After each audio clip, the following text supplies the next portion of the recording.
Buongiorno e ben ritrovati con una nuova edizione del TG Flash di New Sicilia. In apertura maxi blitz antimafia tra Catania e Messina, scattano 39 arresti, in campo oltre 260 tra carabinieri e guardia di finanza. Colpita una rete criminale legata al clan Cappello Cintorino, dedita a rapine, narcotraffico ed estorsioni. Arrestato un ventenne a Catania per violenza sessuale continuata ed aggravata nei confronti della nipote minorenne. Gli abusi sarebbero cominciati quando la vittima aveva solo 11 anni e l'indagato non era ancora maggiorenne. Per convincerla le erano stati promessi addirittura dei pagamenti in denaro.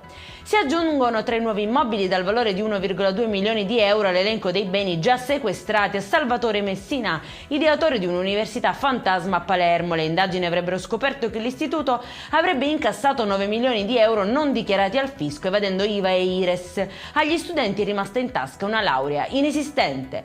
Allarme del Codacons sulle condizioni critiche all'interno del carcere di Lorenzo di Agrigento. Si richiede un intervento urgente. L'associazione ha raccolto la denuncia di 55 detenuti che in una lettera inviata al Ministero della Giustizia hanno descritto una realtà caratterizzata da maltrattamenti, privazioni e gravi carenze igienico-sanitarie.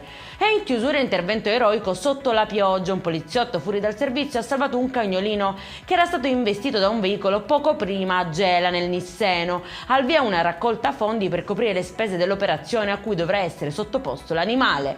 Per questa edizione è tutto, prossimo appuntamento alle 19:30. Buona giornata!